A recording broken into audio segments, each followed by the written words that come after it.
ऐसे बहुत से खिलाड़ियों का हमारे पास मैसेज आ रहा है, कमेंट सेक्शन भी आप देख रहे होंगे तो आ रहा होगा कि वो बाय बर्थ किसी अदर स्टेट से हैं, लेकिन बाद में उनकी फैमिली वर्क की वजह से या किसी फादर गवर्नमेंट एम्प्लॉय हैं तो ट्रांसफ़र की वजह से या किसी और कारणों से दूसरे स्टेट में वो रह रहे हैं, उनकी एजुकेशन दूसरे स्टेट से है।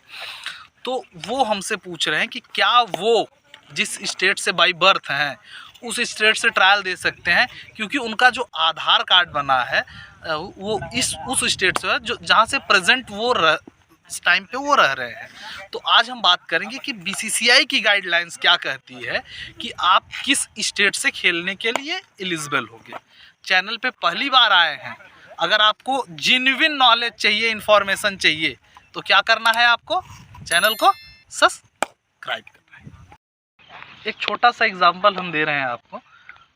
50s में भारत के महान खिलाड़ी थे, कैप्टन भी थे भारत के, नॉरी कॉन्ट्रैक्टर, वो जिनका बर्थ इंसिडेंट गुजरात में गलती से उनका बर्थ हुआ था, क्योंकि वो ट्रेन में थे, उनके अंकल ट्रेन ड्राइवर थे, तो ट्रेन में थे, उनकी ड्यूटी खत्म होने के बाद वो सोचे कि एक दिन के बाद, क्योंकि वो ओरिजिनली उनकी फैमिली बॉम्बे से थी, तो हम बॉम्बे पहुंच जाएंगे, लेकिन कुछ ऐसी प्रॉब्लम आ गई कि बॉम्बे नहीं जा सके, तो उनका बर्थ हुआ पोरबंदर में, गोधरा में हुआ, गोधरा गुजरात में। तो क्या हुआ, वो एलिजिबल हो गए गुजरात से भी खेलने के लिए, क्योंकि बॉम्बे से ज़्यादा कंपटीशन था, बॉम्बे में उस समय ज़्यादा कंपटीशन थे, तो इसलिए उन्होंने फर्स्ट क्लास कहाँ से खेला, गुजरात से, क्योंकि वो एलिजिबल थे गुजरात से भी खेलने के लिए और बॉम्बे से खेलने के लिए। तो एग्जाम्पल के तौर पे मैंने ये बताया है आपको। अब मैं आराम से एक्सप्लेन कर दे रहा हूँ कि अगर आप जहाँ से बाय बर्थ हैं, अगर सपोज़ कीजिए मैं यूपी से मेरा बर्थ हुआ है, मेरी फैमिली मुंबई सेटल हो गई है, सारी चीज़ें हमारी यूपी की हैं, या आप एमपी में आपका बर्थ हुआ है, आप दिल्ली में सेटल हो गया, तो आप दोनों जगहों से एलिजिबल होंगे, लेकिन बीसीसीआई कहता है कि वन टाइम में आप एक ही स्टेट में खेल सकते हो। मतलब अगर आप यूपी से खेलना चाहते हैं तो यूपी से भी खेल सकते हैं, क्योंकि आप बाय बर्थ यूपी से हैं। अगर आप मुंबई में हैं, मुंबई से खेलना चाहते हैं तो मुंबई से लिए क्वालिफाई हैं, और उसके लिए कुछ रूल्स अलग होंगे। जैसे आपका जो जन्म प्रमाण पत्र होना चाहिए वो उस स्टेट का होना चाहिए, और स्टेट की कोई आईडी होनी चाहिए। आपकी मार्कशीट से लेना देना नहीं है, आपकी जो मार्कशीट है उससे लेना देना नहीं है। आप मुंबई में भी पढ़ रहे हैं, लेकिन आप यूपी से ट्रायल दे सकते हैं अगर आप बाय बर्थ यूपी से हैं, क्योंकि कन्फ्यूज़न बहुत से खिलाड़ियों को आ रही थी, क्योंकि हमको कमेंट में भी आ रहा है कि मैं बाय बर्थ यहाँ से हूँ, मेरा डॉक्यूमेंट सारा यहाँ है, तो उससे मतलब नहीं है। अगर आप बाय बर्थ जहाँ से हैं, जहाँ आपका बर्थ हुआ है, वहाँ से आप ऑलरेडी क्वालिफाई कर गए हो खेलने के लिए अकॉर्डिंग टू बीसीसीआई की गाइडलाइंस रूल्स के, और वही रूल्स सभी स्टेट्स में फॉलो होती है। बशर्ते आपको एक काम ये करना होगा कि अगर आप सपोज़ कीजिए मुंबई क्रिकेट एसोसिएशन से 1 साल ट्रायल दिया है आपने, अगर नेक्स्ट ईयर आप यूपी से खेलना चाहते हैं, क्योंकि आप बाय बर्थ यूपी से हैं तो आप एलिजिबल हैं, लेकिन आपको मुंबई क्रिकेट एसोसिएशन से एनओसी लेना होगा। लेकिन अगर आपने मुंबई क्रिकेट एसोसिएशन या दिल्ली क्रिकेट एसोसिएशन में अभी नहीं खेला है, कभी ट्रायल नहीं दिया है, तो आप अगर यूपी से खेलना चाहते हो तो आप आकर ट्रायल्स दीजिए, रजिस्ट्रेशन फॉर्म भरिए, क्योंकि आप बाय बर्थ यूपी से हैं या बाय बर्थ एमपी से हैं, किसी भी स्टेट से बाय बर्थ हैं, तो वहाँ पहले से ही क्वालिफाई कर गए हो खेलने के लिए। तो बीसीसीआई की यही गाइडलाइंस है बाय बर्थ से रिलेटेड। जब से हमने इस टॉपिक पे वीडियो बनाना स्टार्ट किया है, हमने एक चीज़ नोटिस की है कि खिलाड़ियों के पास सही इन्फॉर्मेशन का अभाव है, या उनके पास इन्फॉर्मेशन सही नहीं है। तो हमारी भी कोशिश यही होती है कि आपको सही इन्फॉर्मेशन दे अकॉर्डिंग टू बीसीसीआई की गाइडलाइन। ये जितनी भी बातें मैं बता रहा हूँ वो बीसीसीआई की गाइडलाइंस है। आप भी वो गाइडलाइंस पढ़ सकते हैं, क्योंकि उसमें लगभग 100 पेजेस हैं, पीडीएफ का है, वो आप बीसीसीआई की वेबसाइट से भी डाउनलोड कर सकते हैं। वहाँ सारी चीज़ें, गाइडलाइंस, रूल्स एंड रेगुलेशन लिखा गया है, आप भी पढ़ सकते हैं, क्योंकि उसमें आपको ढूंढना पड़ेगा।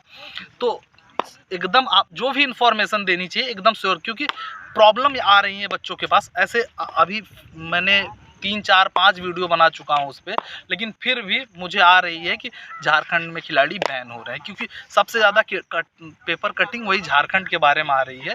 तो मैं फिर से आज के वीडियो में उसके लिए मैं नहीं बनाया हूँ, लेकिन मैं फिर से क्लैरिफाई कर दूँ, क्योंकि झारखंड में सबसे ज़्यादा प्रॉब्लम ये हो रही है कि अदर स्टेट के खिलाड़ी ज़्यादा से ज़्यादा अपना आधार कार्ड चेंज कराकर और फर्जी डॉक्यूमेंट बनवाकर, क्योंकि अब कुछ स्टेट्स ऐसे हैं इंडिया में जहां आप सारी चीज़ें फर्जी बनवा सकते हैं। मार्कशीट आप 3 साल का बनवा ले रहे हैं खिलाड़ी, या बाकी चीज़ें जो होती है डॉक्यूमेंट्स क्रिकेट से खेलने के रिलेटेड, वो बनवाकर आधार कार्ड चेंज करवा ले रहे हैं। उसी लिए उनकी Aadhaar card update history BCCI check कर रही है।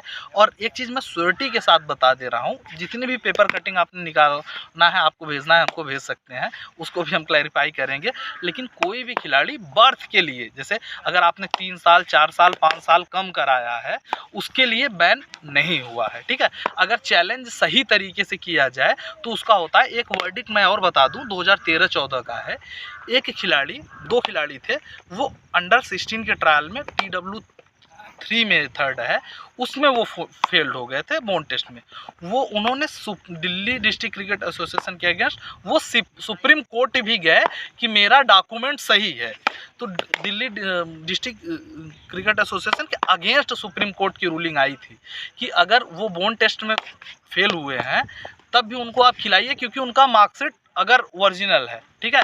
कहने का मतलब सुप्रीम कोर्ट का ये था कि आप साइंटिफिक तरीके से प्रूफ कीजिए तब बाहर कीजिए। और बीसीसीआई ने भी ये माना, जो TW3 मेथड है बॉन्ड टेस्ट का या TW2 मेथड है, तो उस पर आप किसी को बैन नहीं कर सकते। वो 100% एक्यूरेट नहीं है, वो जो मैंने कहा बैन नहीं कर सकते, तो उसके लिए मैं माफ़ी चाहूँगा। आप किसी को बैन नहीं कर सकते अगर वो 100% एक्यूरेट नहीं है। तो बीसीसीआई ने ये माना कि TW3 method, TW2 method scientific है, लेकिन 100% प्रूवन नहीं है। तो सुप्रीम कोर्ट का ये आर्डर आया कि 100% प्रूवन नहीं है तो आप उस खिलाड़ी को एज ग्रुप में खेलने से रोक नहीं सकते। लेकिन ये 2 ही खिलाड़ी, बाकी जो खिलाड़ी बाहर होते हैं तो उनको बीसीसीआई नहीं खेलने देता। क्यों नहीं खेलने देता? कोई सुप्रीम कोर्ट या एम्स जाकर चैलेंज नहीं करता।